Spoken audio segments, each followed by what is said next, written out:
Oi, gente, tudo bem? Eu sou Juliano Lucas, eu sou responsável pela Ventana Fotografia e Cinema e fico muito feliz em ter sido selecionado através do edital Invernadas Culturais para compartilhar um pouco da minha trajetória nesses quase 20 anos de estrada trabalhando com audiovisual, né?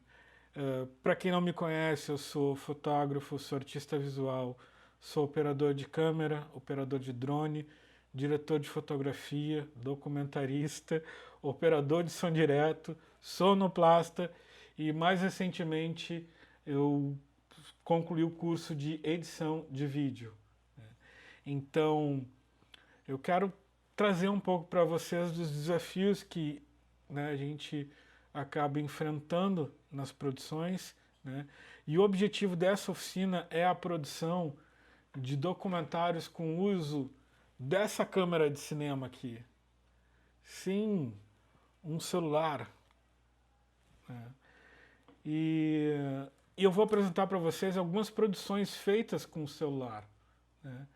Para encorajar, para vocês verem que é possível, em um universo onde se tem determinação, onde se tem uma preocupação, né, e uma postura profissional, a gente consegue fazer muita coisa assim, mesmo com equipamento limitado. Se a gente parar para pensar que os irmãos Lumière, esses doidos aí, né, que são os precursores do cinema, eles tinham câmeras muito inferiores a de qualquer celular antigo, né, que a gente possa ter. Então, né, com certeza você já tem câmeras de cinema nas mãos ou nos bolsos, e isso vai facilitar a vida de todos nós. Mas então, falando desse lugar da onde eu venho, né, enquanto artista negro natural de Porto Alegre, né, eu sou de um bairro chamado Lomba do Pinheiro, que fica na periferia de Porto Alegre, e atualmente eu moro entre Porto Alegre e Rio de Janeiro. E o Rio de Janeiro ele tem algumas empresas, né, e eu acabei focando nesse mercado. Mas Porto Alegre é meu chão, né, o Rio Grande do Sul é a minha casa, e eu fico muito feliz em poder, né, de alguma forma ou de outra, espero que possa somar com o universo de vocês, com as produções que virão por aí. Para começar, queria falar aqui um pouco sobre o que é um documentário, né? O que a gente pode pensar como documentário. A cultura negra, a gente tem um pilar referencial que é a ancestralidade. E muitas das histórias que nós temos hoje, elas foram passadas pelos nossos ancestrais através da oralidade, né? Não, nada era escrito, né? Muita coisa era transmitida de pai para filho, de avô para neto, de irmão para irmão, de grupos, né, de pessoas mais velhas para pessoas mais jovens.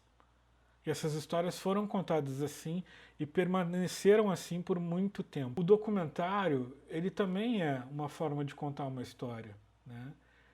Sendo que essa história é contada pelas palavras de outras pessoas, né?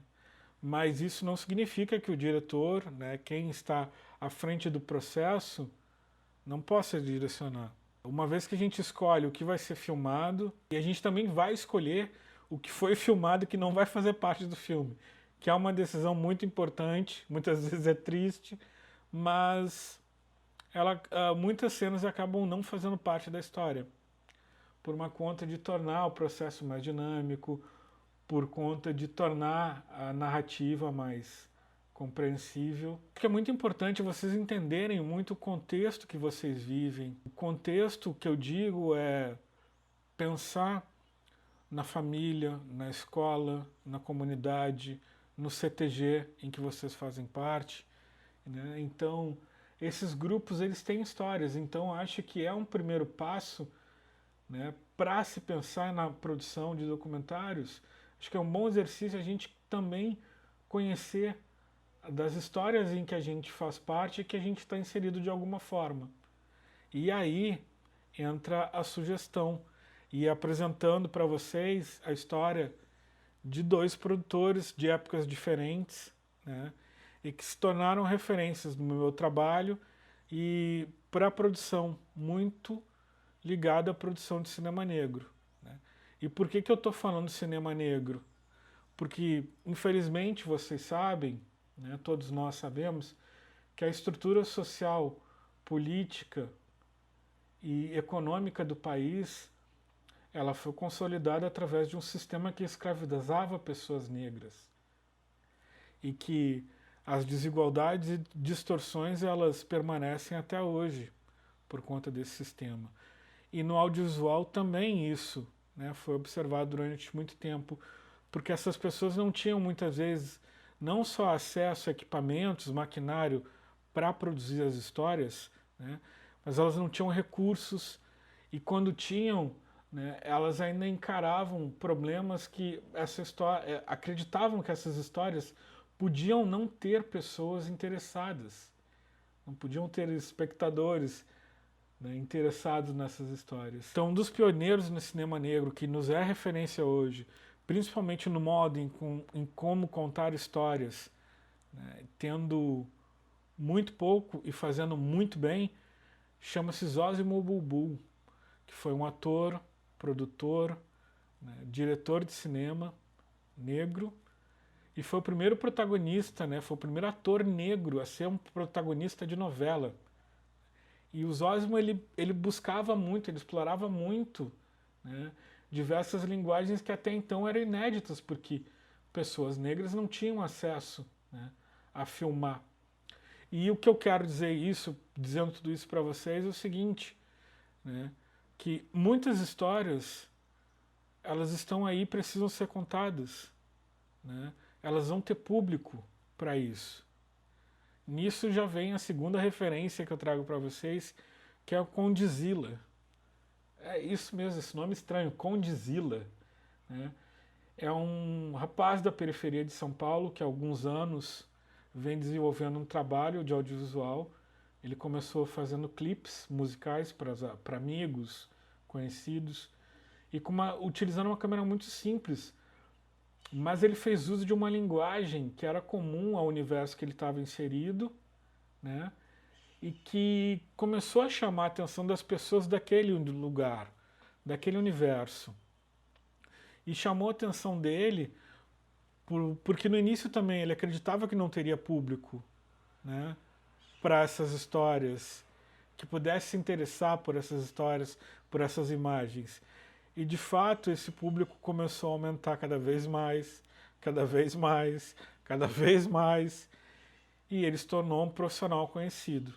Hoje ele dirige uma série que faz parte da Netflix, né, uma empresa multinacional de entretenimento.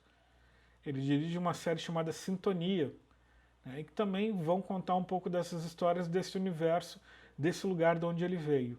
Eu não quero fazer julgamentos se o que ele faz é bom ou ruim, né, porque eu acho que isso faz parte de gosto pessoal, né. Mas o que eu quero falar e por que eu estou falando do Condzilla, não só por conta que ele desenvolveu uma linguagem, mas é que ele olhando, né, para o lugar de onde ele vem, né, para a comunidade, para as pessoas que ele conhece, ele acabou desenvolvendo um canal no YouTube chamado Portal Condzilla.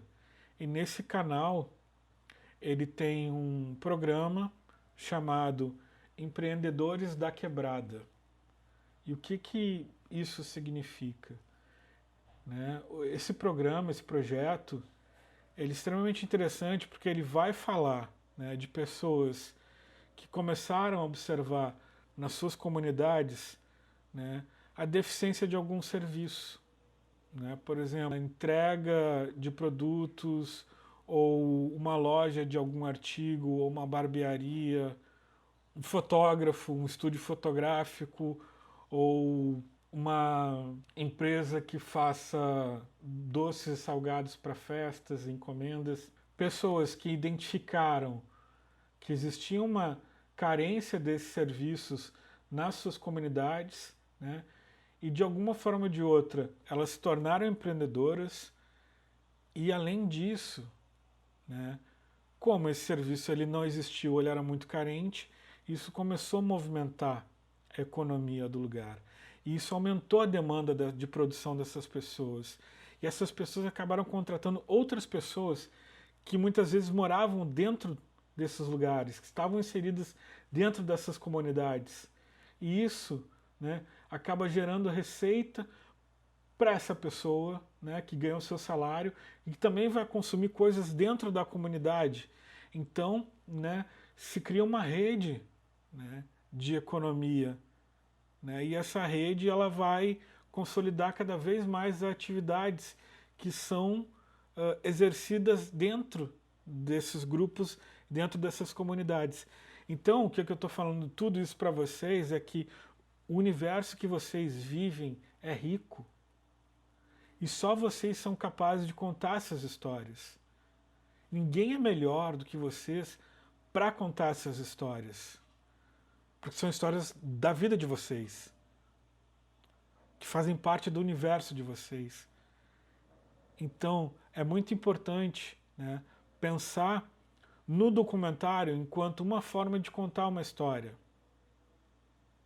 E, de novo, pensem na família de vocês, na história da escola de vocês, na história do CTG de vocês, na história de alguém que é uma referência na vida de vocês. Que ainda assim vai ser contada com as palavras de outras pessoas, mas vocês é que vão definir o ritmo, vocês vão definir quem fala, a hora que fala, o que fala. Então esse poder está na mão de vocês. E eu acho que é um caminho bem legal para a gente começar a exercitando a nossa produção audiovisual. Então é isso, vamos agora para o próximo capítulo. Então, gente, nessa missão, né, existem recursos que foram me ajudando ao longo do caminho, né, estudos que foram me fazendo entender que para construir um documentário não basta só ligar uma câmera na frente da pessoa e dizer para ela, fala aí agora, né? Não é assim que funciona. Então, existe uma disciplina, né, que me ajudou muito, que se chama antropologia. E a antropologia, ela é uma ciência que estuda a diversidade cultural humana. E ela me ajudou a me afastar de pré-julgamentos enquanto eu vou elaborar, enquanto eu vou criar as perguntas para a pessoa entrevistada, né? E a antropologia, né, quando a gente fala de cultura, né, como eu falei anteriormente sobre ancestralidade, né, a cultura, ela muitas vezes, né, citando o exemplo da cultura gaúcha, ela tem vários desdobramentos e várias influências, né? Influência negra, influência indígena, influência portuguesa, influência portenha, espanhola. Então a gente tem uma série de outros elementos que formam a cultura gaúcha, né? E pensando nisso, né, fica uma dica aí para vocês também conhecerem a história dos lanceiros negros, né? Conhecerem a história de Teixeira Nunes, que os comandou durante muito tempo, né? E que essas histórias, né, elas vêm sido abordadas hoje em dia de forma diferente. E a antropologia ajuda muito a contar essas histórias. A antropologia, ela vai me orientar muito no estudo e na aproximação. Porque muitas vezes, quando a gente liga a câmera, as pessoas mudam. As pessoas podem ficar tímidas, as pessoas podem ficar falantes, as pessoas podem criar personagens. Então vocês, de alguma forma ou de outra, vão ter que saber extrair, muitas vezes, o que a pessoa tem para falar e para contribuir com a história, que de alguma forma vocês é que vão dar o ritmo, vão dar o tom a ela. Então é isso, né? A antropologia e o cinema tem vários cruzamentos.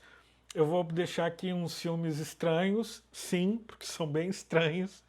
Alguns eu até durmo enquanto eu assisto, mas enquanto eu fico acordado eu aprendo muito com eles. Com os estudos antropológicos, eles começaram a levar câmeras para esses estudos de campo.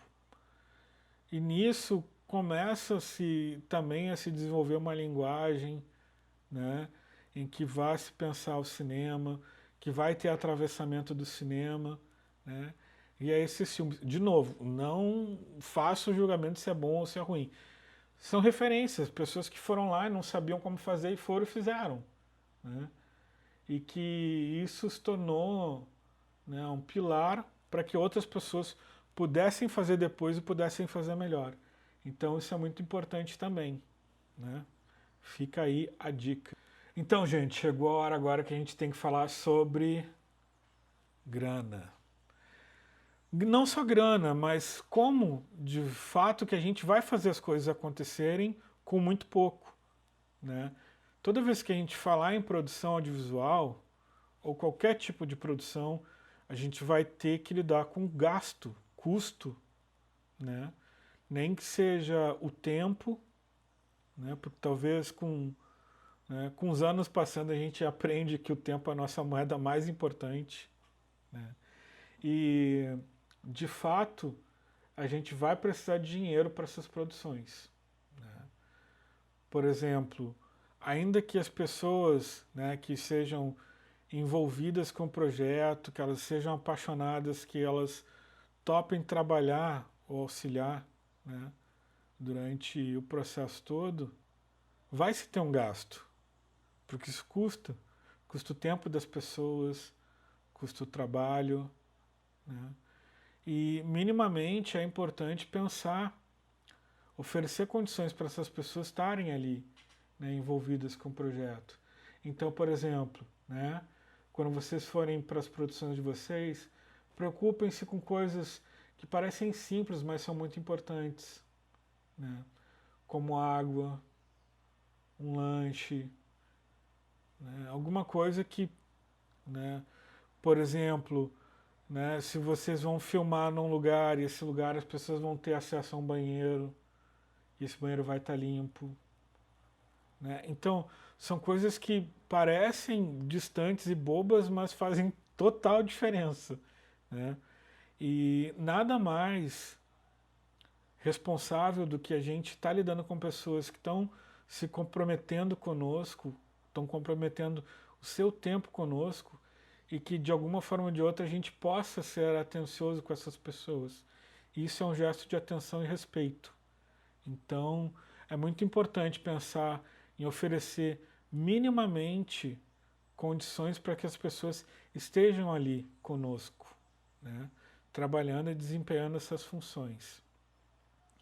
Então, faz parte, né, de elencar desse planejamento, né, o orçamento, né, é tentar prever todos os custos envolvidos na produção. E o que é legal, né, é que a gente tem pessoas, né, que são muito disponíveis a ajudar. A arte, ela mobiliza e movimenta a vida das pessoas. A arte emociona, a arte envolve as pessoas. E com certeza a gente vai encontrar pessoas que se sensibilizam no caminho com as histórias que a gente vai querer contar. E com certeza essas pessoas vão querer participar de alguma forma, nem que seja ajudando, né? Ou para vocês terem mais um exemplo de como que funciona, né? É muito legal, né, vocês entenderem como funciona o filme, como vocês querem fazer o filme, né? E criar, nem que seja uma cartinha, sabe, para um restaurante solicitando apoio em tal horário, né? Ou para um mercado, ou para uma associação, né? Eu acho que é importante isso, né? A gente mostra seriedade sobre o nosso trabalho e, sobretudo, né, a gente apresenta para as pessoas que a gente está encarando aquele desafio de uma forma profissional, ética e muito correta, né? Então, isso também agrega pessoas para o nosso lado. Sejam profissionais, mesmo com a forma mais simples possível, sejam profissionais.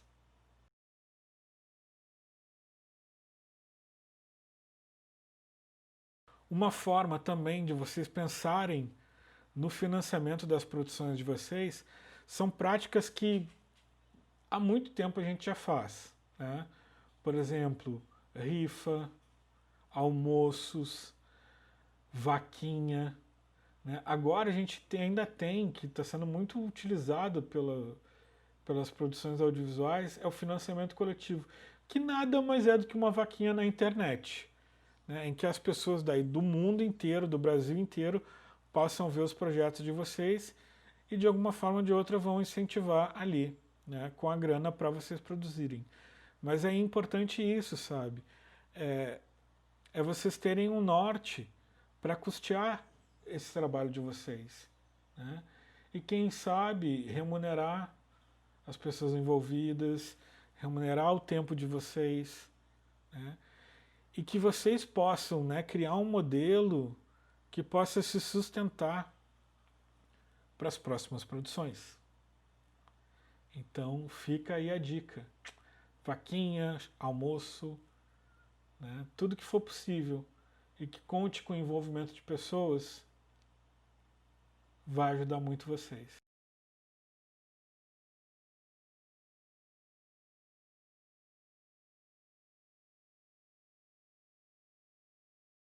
Já falamos sobre entrevista, sobre grana, sobre cultura, sobre como a antropologia é uma ciência que me ajudou e que talvez possa orientar vocês, né? Mas agora, de fato, como é que a gente vai filmar isso, né? Então, eu trago para vocês talvez a primeira preocupação que todo filme tem que ter, que é isso aqui.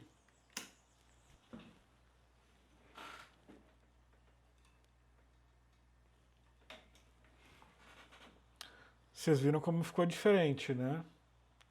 Tem mais luzes aí, enfim, mas a matéria-prima do cinema, da fotografia, é a luz.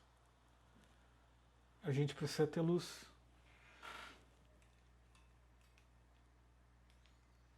Ah, mas eu não tenho dinheiro para pagar ou isso. Gente, o sol é a nossa principal fonte de luz. Muitas produções, inclusive filmes, que foram feitos só utilizando a luz do sol. E uma câmera, que no caso é o celular de vocês. No caso do documentário, como ele tem uma estrutura, né, de entrevista e de algumas outras cenas complementares, né, cenas do lugar, cenas de paisagem, né, cenas de pessoas caminhando. Então, né, como a gente tem que pensar primeiro nessa estrutura, né, que vai gravar as entrevistas, a gente vai precisar, né, de um apoio para sustentar a nossa câmera, né, que está aqui, ó. Isso aqui é um tripézinho que custa por volta de R$ 15, tá? E esse suporte custa cerca de R$ 10 ou R$ 5, dependendo do lugar, né? Mas isso já me ajuda muito por conta de duas coisas, tá? Uma porque eu deixo ele parado, né? Posso deixar ele parado sobre alguma estrutura e ele vai estar filmando, a imagem não vai tremer. E outra é que isso aqui também me dá mobilidade para movimentar a minha câmera. E que no cinema nós temos muitos movimentos de câmera. Ou seja, para acompanhar uma pessoa caminhando, acompanhar algum objeto em movimento, acompanhar. Existem diversos movimentos de câmera. Eu vou deixar aqui algum vídeo que fale sobre isso, né, para quem quiser se aprofundar mais. Mas, sobretudo, é isso. É um suporte. Esse é o primeiro passo. O segundo passo importante é que os celulares também, né, eles possuem uma série de aplicativos. Eles permitem que a gente grave sons. Então, por exemplo, né, com o celular a gente tem uma câmera e com o segundo celular a gente pode fazer o som do nosso filme. Se no caso é um documentário, eu vou vir com um desses microfones aqui, ó, vocês estão vendo aqui, um microfone de lapela conectado no celular. E um microfone de lapela desse custa por volta de 10 a 15 reais também, né? Então eu acho que é muito importante, né? São coisas que eu compreendo, né, que muitas vezes a gente possa não ter esse dinheiro inicialmente para essas aquisições e que são extremamente importantes, mas é importante vocês pensarem nisso de uma forma, né, em que, se não no primeiro filme, mas no segundo ou no terceiro, vocês já possam ter acesso a isso. A um tripézinho que serve como estabilizador de mão, né, e um suporte para a câmera do celular, e um microfone de lapela. O mais simples possível, né, desde que ele funcione no celular, e vocês têm um aplicativo gratuito no celular que vai gravar esses sons. Isso torna o processo muito mais fácil e muito mais dinâmico. Bem, então, já que eu gravei o filme no celular, né, o áudio também foi gravado no celular, e agora o que eu faço? Talvez essa seja uma das etapas mais importantes do filme, que é a montagem e edição. Na montagem e edição a gente vai definir muitas vezes, né, o que vai fazer parte do filme e o que não vai fazer parte, que muitas vezes é gravado e a gente não vai usar. Mas na edição e montagem a gente tem, por exemplo, a cor que o filme vai ter, a predominância, né, da cor, da colorização do filme. A gente vai editar os diálogos do filme, né, as falas, o som. Na montagem e edição, a gente vai definir a narrativa do filme, como a história vai ser contada, né? Muitas vezes um filme ele não é gravado sequencialmente, né? Por exemplo, agora, né, as pessoas conseguem botar cabelo das formas mais difíceis. Se eu pudesse, eu também botava, né? Porque o telhado tá meio fraco aí. Mas algum tempo atrás, e não tanto tempo assim, os atores e atrizes tinham que deixar seus cabelos crescerem, muitas vezes, para fazer algumas cenas, e lá pelas tantas no filme eles cortavam esses cabelos. Cortou o cabelo já era, não dá pra. Se bem que agora dá, né? Dá. Mas na época a galera não pensava assim. Então o que acontece? A gente gravava o final do filme primeiro, né? As cenas finais do filme, onde o ator e a atriz estavam com o cabelo, em algum momento eles cortavam o cabelo. Então quer dizer, né? A gente gravava o final para depois gravar o início. E tudo bem, né? Porque na montagem que a gente definia, né, essa história, na montagem a gente definia o jeito que a história ia ser contada, né? O que vinha primeiro, o que era o antes e o depois. Tudo bem que na produção vocês, né, vão estar à frente ali, vocês vão estar sabendo como contar a história de vocês. Mas é na montagem em que vocês vão contar para o público como vocês veem aquela história, né? Por mais que a história aconteça através da fala de outras pessoas, aí é que vocês, o olhar de vocês vai ser impresso na narrativa. E isso é bacana. Aí é que o filme acontece. Então, estejam atentos a esse processo que talvez é um dos mais importantes, que é a edição e montagem. E nós temos também, assim como o áudio, nós temos infinitos. Pode dizer infinito, sim. Diversos aplicativos que são gratuitos e que vão permitir que vocês montem e editem esses filmes. De alguma forma ou de outra. Ah, mas eu gravei o áudio no celular, no outro celular, como é que eu faço? Simplesmente, tu pode enviar esse arquivo de áudio para o mesmo celular que tu vai editar o filme.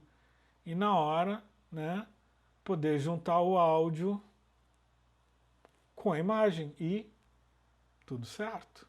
Então, gente, o nosso filme está pronto, o nosso filme está montado, e o que a gente vai fazer com ele agora, né? A gente quer que as pessoas vejam, né? Porque tem gente doida que faz, mas não é comum, né? A gente fazer um filme só pra gente assistir. Não. A gente quer compartilhar com as pessoas a forma que essa história foi contada, né? E de algum jeito em que o nosso olhar também possa fazer parte dessa história. E eu acho que isso é muito bonito e potente, né? A gente pensar em como apresentar essa história para outras pessoas, né?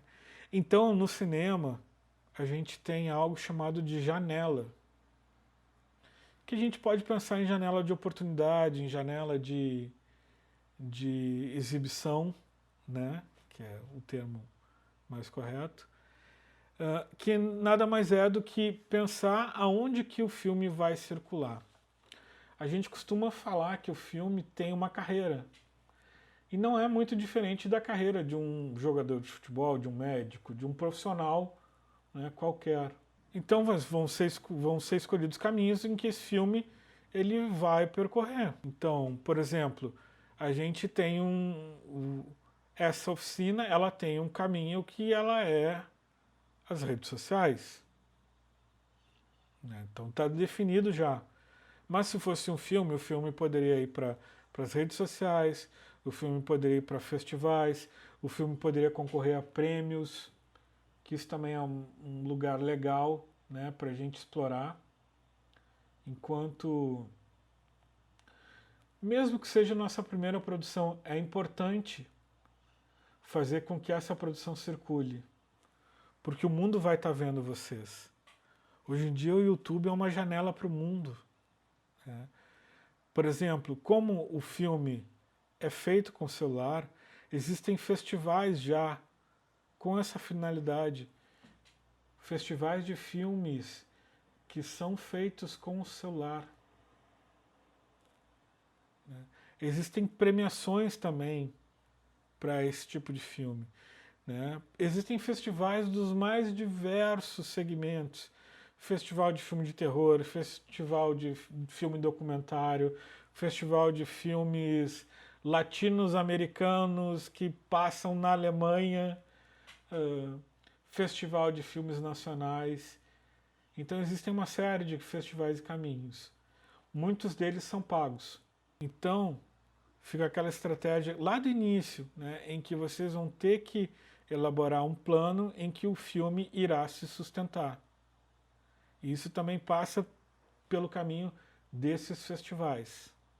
Lembrando, né, que o nosso governo, né, municipal, estadual, federal, muitos disponibilizam essa ferramenta em que eu fui selecionado, né, que são os editais, existem também para as produções. Então também é importante vocês conhecerem esses caminhos, né? Porque daqui a pouco a prefeitura de vocês, né, o CTG de vocês está lançando, né, um edital para que essas histórias sejam contadas, para que essas produções sejam realizadas. Então é muito importante isso, pensar em como existem estratégias para vocês definir que caminhos e que vida o filme de vocês possa circular. Inclusive que ele possa ser comprado por produtoras, por canais, pela Netflix, como o Condzilla fez. Ele conseguiu. Façam os filmes de vocês. Acreditem nas histórias de vocês. Ah, mas meu filme é muito ruim. Ai, meu celular é muito ruim. Ai, eu não tenho isso e aquilo. Comecem com o que vocês têm e aonde vocês estão. Os irmãos Lumière nos ensinaram a fazer cinema com praticamente nada, com aventura, com paixão. E é isso, gente. Me sigam nas redes sociais, eu fico aqui disponível para qualquer outro esclarecimento, para qualquer outra ideia, ajuda, comunicação, abraço, carinho, afeto, o que vocês quiserem e precisarem, contem comigo nessa caminhada. Eu tô louco para saber das histórias que vão surgir a partir, e eu vou estar aqui para ajudar vocês no que vocês precisarem. Um beijo, um abraço e até breve, que nós estaremos juntos e que essa pandemia seja só mais um capítulo triste, porque depois de toda a tempestade, as flores florescem. Beijo!